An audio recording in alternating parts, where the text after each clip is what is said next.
market update, and then we'll go. Hey guys, we are live on the 85th Redroom. Wow.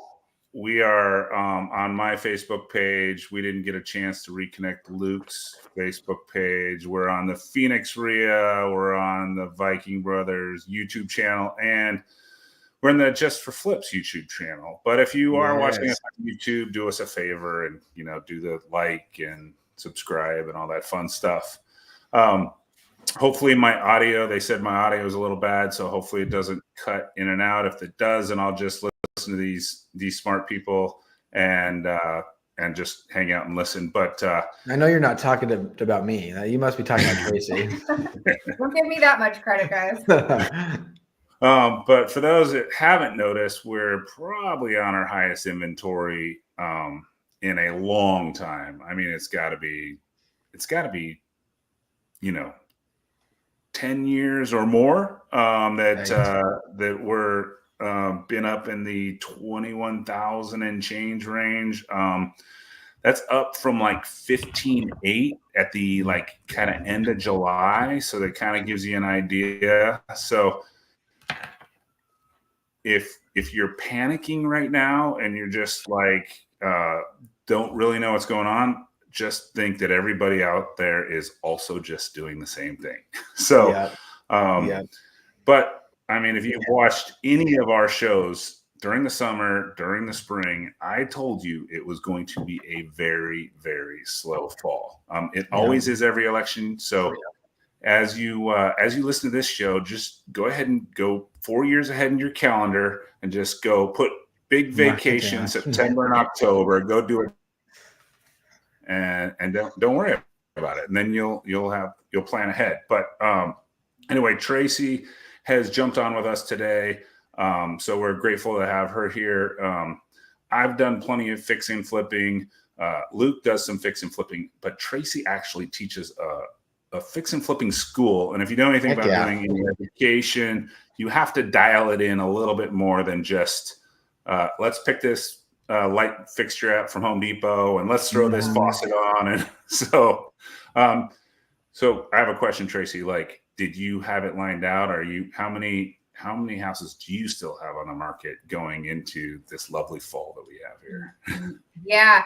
Well, I mean, there's a lot to unpack with just what you said. And so normally I always have at least a couple projects going on. One of the things that really resonates, Chris, is you guys, we're almost on opposite ends of the spectrum, where you guys are really based on high volume and I'm boutique essentially. But why that works for me is twofold.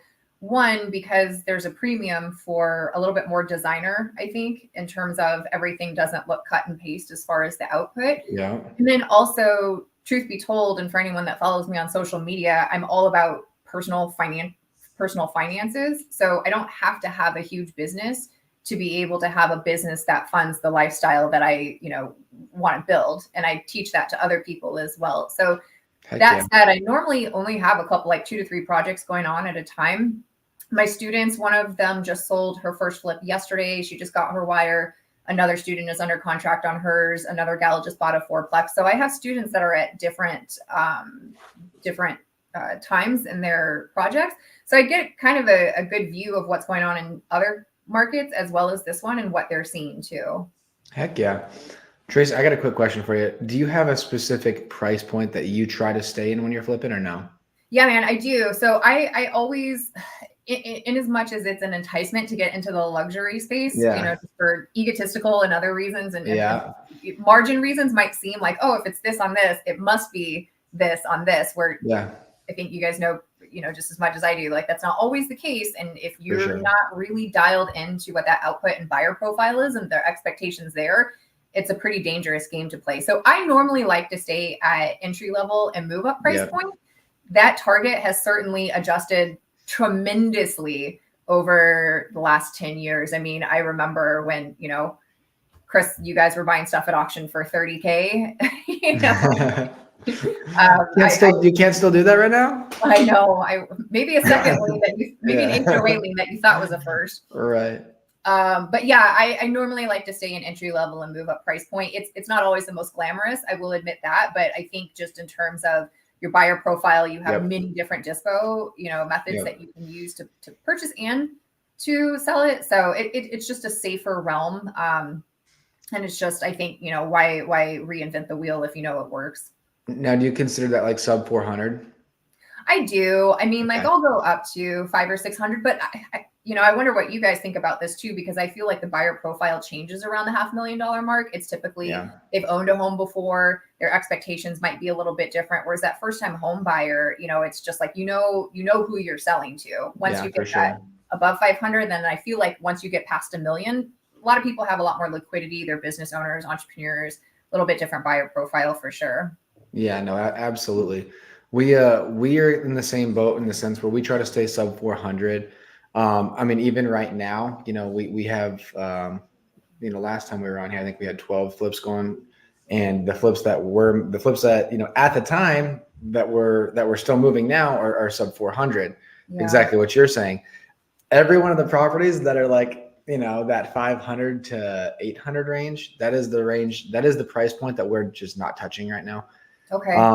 That's in our opinion, that's the area that's still getting hit the hardest. And so we got annihilated with that price point in 2022. Sure. And so because of that, we've kind of tried to stay away from that price point as much as possible. And I mean, even now, we have a couple of them, nothing crazy, but exactly the same though. They've been sitting on the market a lot longer than those sub 400s. So that's interesting. And then the other thing we've noticed though, is that the luxury, like you're saying, the luxury has been solid still. Yeah. And so we've got one with Chris that we're doing right now, and that's a 1.2. And we did have it pre-sold, so that's nice, and so that helps a lot. Just kind of designing it to how they want it. Oh, nice. But I think we would have, based off what's available, I think it would have sold pretty quickly anyway. So it's very interesting to see the different price points and how fast they move. Yeah, that middle price point is so much more price sensitive. Case in point, everyone thought that the interest rates were going to go down. 10-year, did what it did. And now we're back up to where rates were back in like June. And that middle buyer is so price sensitive that half point difference or quarter point or whatever, it changes their buying power. And it's what's really interesting to me from a micro and macro level is like, if you look at it from a per project status, where you think of it like Luke, and you guys know, as far as like fixing and flipping, it used to be about, okay, the output and of course the design has become more important and the ARV.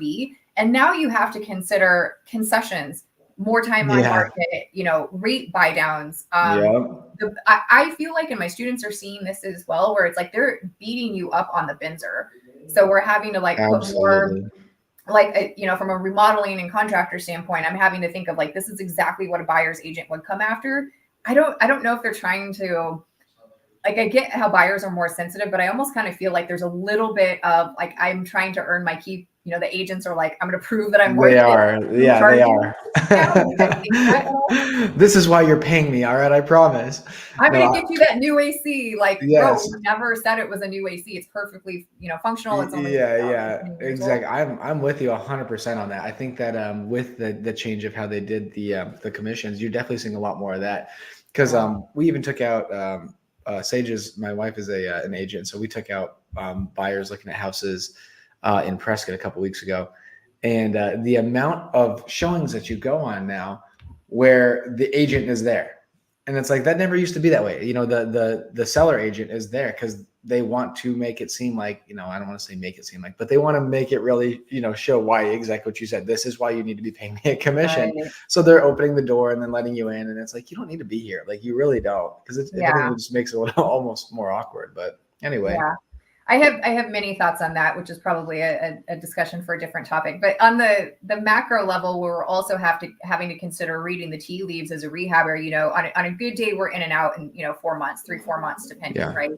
On average, maybe 6 months, depending on your how long your project took and time of year and all the other things. But I mean, you're really having to consider almost everything from an ancillary standpoint, not just, hey, the remodel needs to be this is my design, this is my output. It's like all the ancillary integrations and considerations that we as rehabbers have to make now, like just like we're talking about with concessions, commissions, what buyers agents are going to come for, the price point, the time of year, interest rates. There's a lot. So it's an interesting time to be a fix and flipper for sure. No doubt about it. Chris, you just get to sell 2 fix and flippers, lucky. Yeah, we just Yeah. He's We like, just all miss suckers. those, I know, right? Yeah. We just missed those 2021 years where we could say, take it or leave it because I got 3 more buyers, right? No joke. What are you seeing on from this dispo standpoint on the A to B side for fix and flippers that are purchasing? You know, I thought that we would just be selling half of what we normally would this time of year. We are definitely shooting a lot lower on our offers, but people are still selling, and fix and flippers are still buying. I would hate to, if we go sales and like I'm shocked at that. Like but maybe people are actually reading. They're reading. I think we lost you for a second there, Chris. We missed it.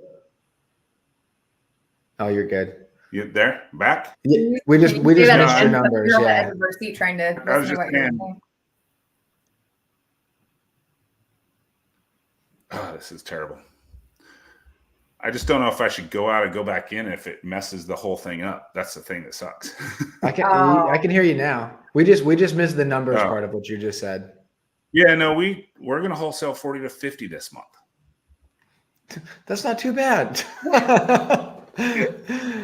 Heck yeah. And that's the month before the election. Give me a break. Yeah.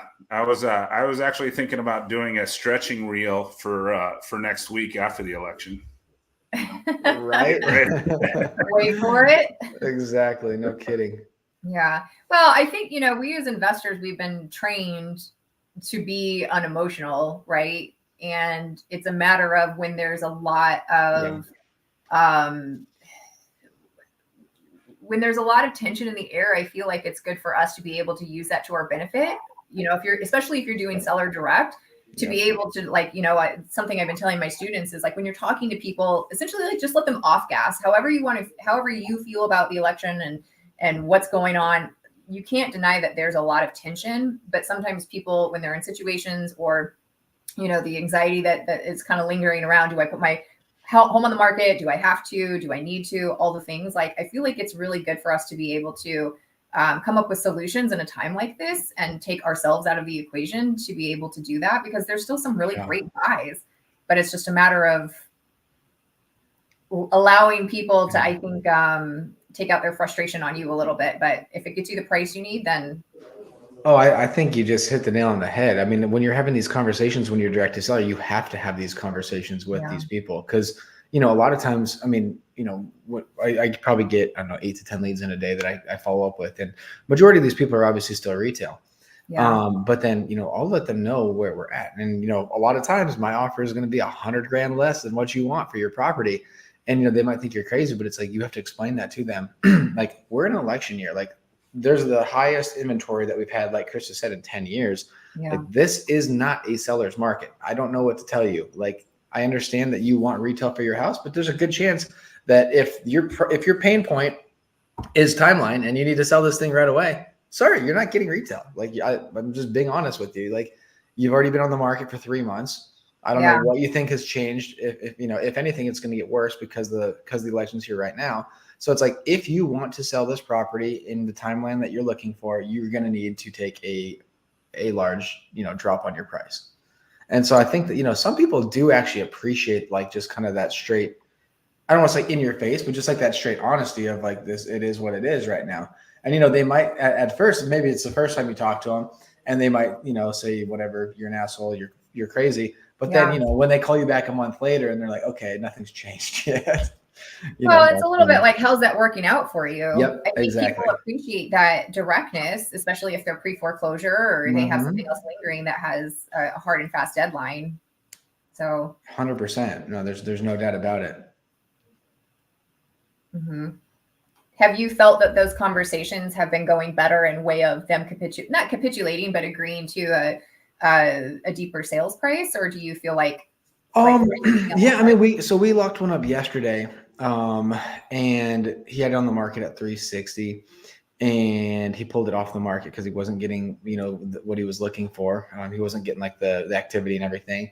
He was trying to decide what he wanted to do. And so I had given him a call, and I came in at 270. Came in at 270. I mean, he was on the market, fully renovated and everything. And we went back and forth, and we just locked it up yesterday at 280.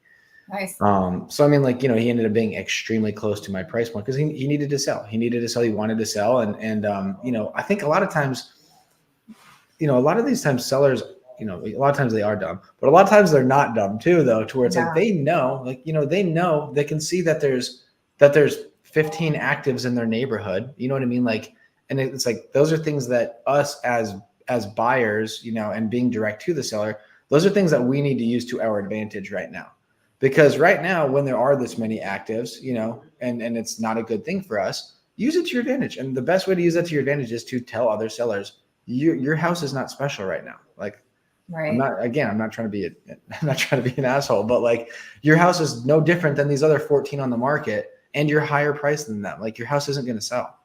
Right. And so, again, a lot of times what I kind of like to do is just try to just give them honesty. Still being nice about it, but just giving them honesty. I think, I digress where there's a difference between being nice and being kind, and having dealt with the seller direct for so long, especially like in pre-foreclosure, it's like, I'm doing you a disservice by not being forthright with you. And it's like, we don't have obviously the same foreclosure numbers that we used to, but there's also a point of it towards like that uncertainty that's already been sowed. Again, I feel like sometimes it's just a matter of like keeping quiet and allowing them to tell you what their biggest motivation is. And then like, yeah, I agree with you, man. It could go this way, it could go this way. Yeah. I still, regardless, I mean, it's not like they can't read the news or go on social media to see what the news is. That's work to our advantage and disadvantage. But it's also a matter of like, even if things were a little bit more certain or we weren't in an election year, I, as a rehabber or direct buyer, we as rehabbers, we still have to take on the risk of this for the next 3 to 4 months. So there's a premium for that. When you take on the risk, what side are you going to lean on? Are you going to lean on the safer side? Or are you going to lean on the more risky side? Like, give me a break. You have to lean on the safer side right now. Yeah. You have Chris, to. What are you seeing from like hedge fund buying versus us, boots on the ground rehabbers? Yeah, so I mean, we don't have really any hedge fund buyers left. I mean, they've all just, everybody else's capital is too expensive. Same thing with them. Their capital is too expensive. Prices are up, so that it just doesn't pencil anymore. So we're just literally selling back to the fix and flip model. We just usually Luke is the only person that offers people like at their kneecaps, but I've taken on that. Get him, Luke. Oh, that is Might not have to true. do like that, Chris. Don't act like you're not a wholesaler. That is not true. Okay, just because we offered 80,000 under on his last house, that doesn't mean that we did it with the kneecaps. All right, that was like the waist. All right, on a rehab house, nonetheless. Luke, you animal. Savages. Oh man. But that's what everybody asks. It's like, hey, how do you wholesale in these down markets? It's like, well, you don't, just to what Luke said. It's like, you just got to inform the people like, hey, this is the market. This is where we're at. And you can still hang on to your price and it's not going to move. And if you need to move, then you'll call me back and I'll give you a number and you can take it. Well, and I think the other thing is too, is that when you're direct to these sellers right now, is that when you're giving them your honest opinion of coming in from the perspective of a investor or a flipper, they've been, you hate to say, but they've been kind of gaslighted by agents. You know what I mean? Oh, we're going to list this at 675. You're going to get it. And it's like, no, you're not. But like agents don't have any risk. They have no risk. So it's like, whatever, we might as well just throw out a high number because I want the listing. So that's what happens so many times. I can't tell you how many appointments I go on when I follow up multiple agents and they're like, well, these agents say that I'll get this. I'm like, you understand they're going for a listing, right? Like they want a listing. They are going to tell you the highest number that you want to hear because they want you to sign with them.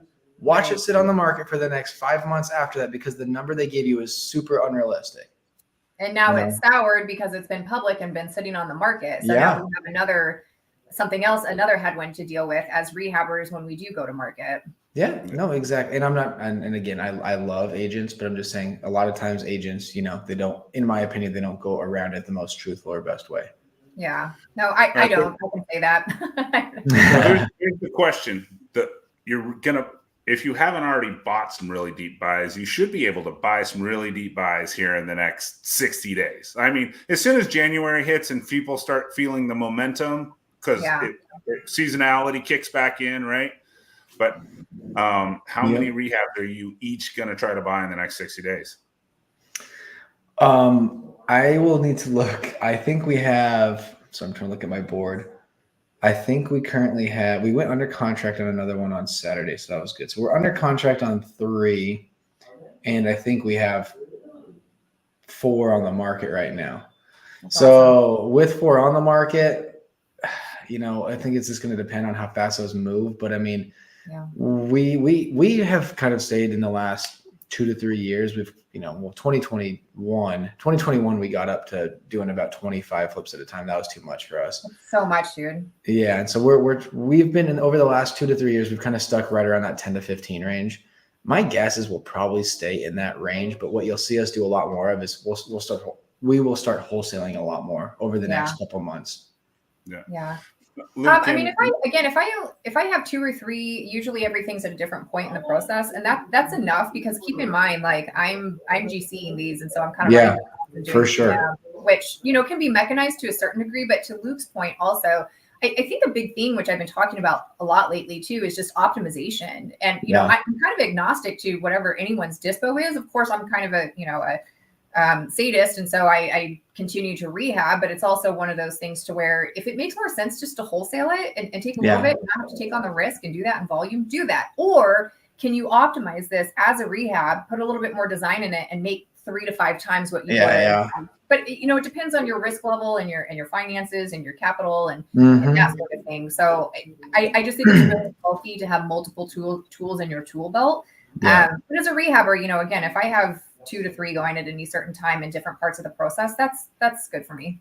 I think you bring up a great point though, because like you said, when you've been doing this for a little while now, it's like fix and flipping. When you're a fix and flipper, fix and flipping is your income. So it's like you do become kind of numb to what's going on with the markets, what's going on with the economy, what's going on with elections, stuff like that. Because it's like, well, either way, I have to have something going because that's my income, right? So it's like, if you're a fix and flipper out there and fix and flipping is strictly your only income, we had hit a point years ago where it was like, okay, well, we either stop fix and flipping or we continue, and we know they're going to be tighter deals and maybe we're going to lose, but like you almost kind of have to take that chance, because if you don't do anything, you have no chance of money coming in.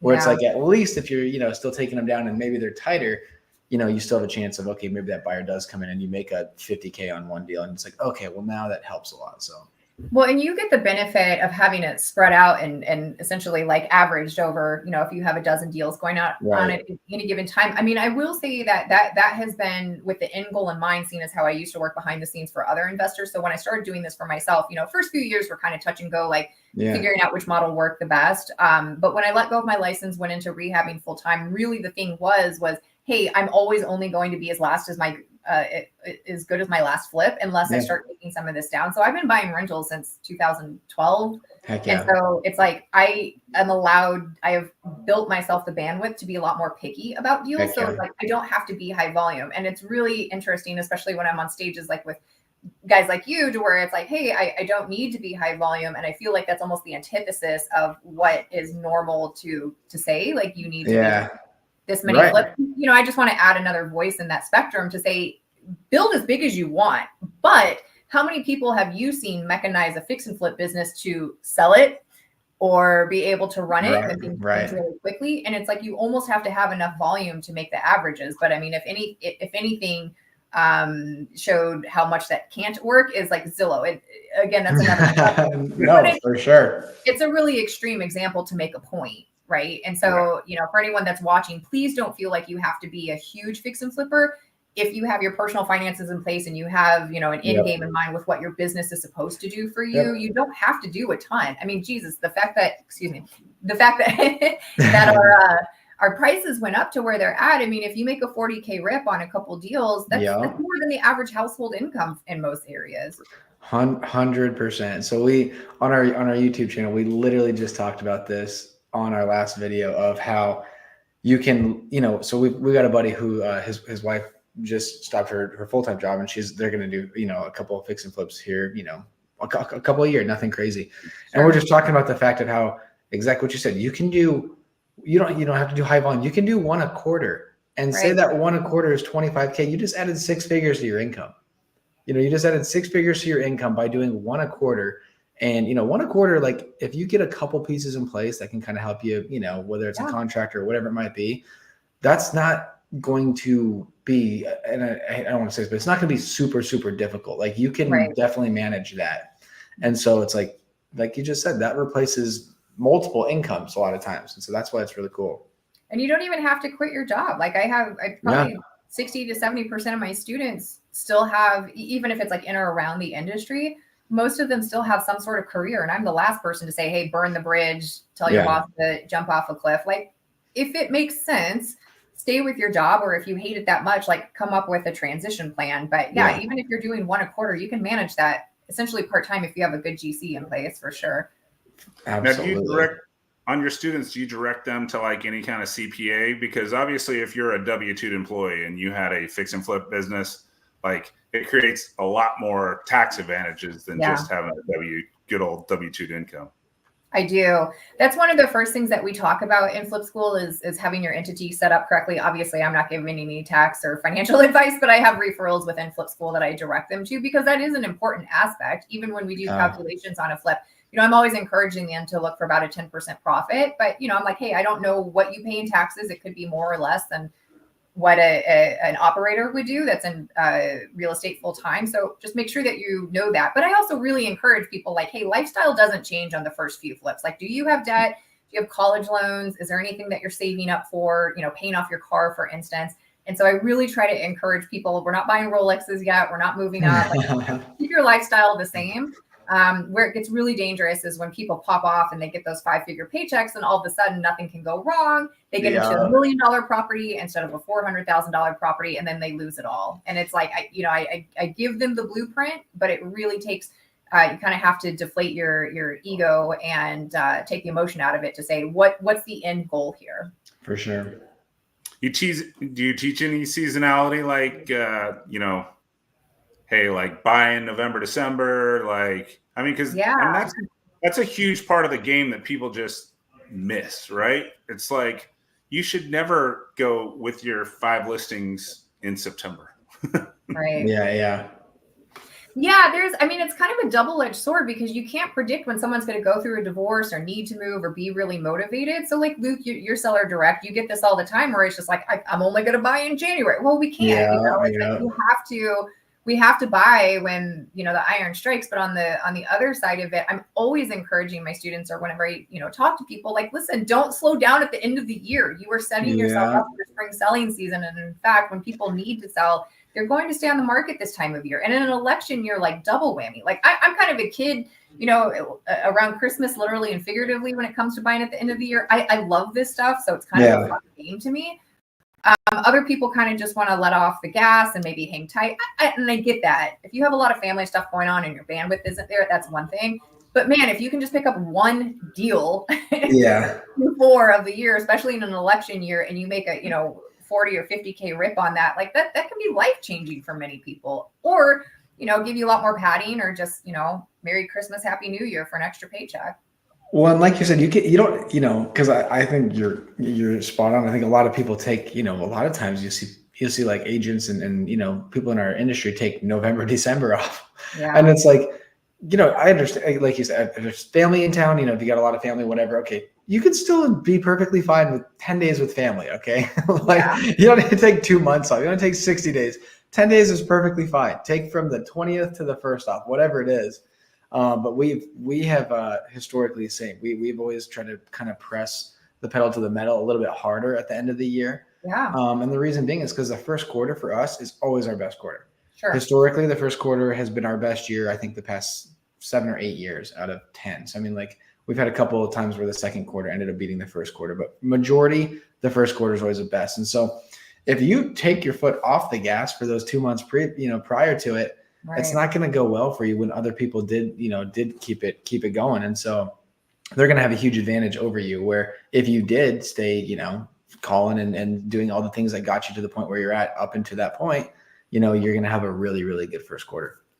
Well, especially if our business cycle is, even once you go under contract, depending on move out dates and lead time and your scope, it's like, again, we're 3, 4, 5 months out. So if you're seller direct, it could be up to a year. Yeah. So it's like July is when you really have to be thinking about January, essentially. Yep. No, absolutely. Mm-hmm. Well, cool, Tracy. I appreciate you jumping on. We usually keep this at like 30 minutes because we know that most, like, if you watch the stats, it goes like this after that. So, they don't want to hear all this stuff that we love. We're just hanging out. Yeah. They get to hear about it next week as well. How do people contact you, just so you can? Yeah, so I do share a lot on social media. You can find me at Royce of Real Estate. That's my handle on wherever you guys are on social media. I'm probably there too. I'm most active on Instagram, so you can find me there. Heck yeah. Cool. Mm-hmm. Well, we appreciate you jumping on and sharing your wisdom. And if anybody's looking for a flip school, she's been in. I've known, I don't know, over 10 years, 15 years. I don't know exactly how long I've known Tracy, but she's been flipping houses the whole time. Yeah. I love it. I appreciate the invitation. This was a lot of fun, guys. Of course. Thanks for joining us. We'll definitely be doing this again. Thanks, Trace. See you guys. Talk to you soon.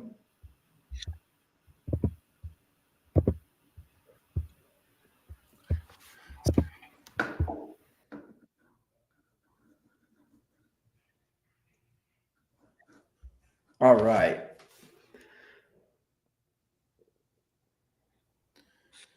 I ended it. See if my dumb computer. All right.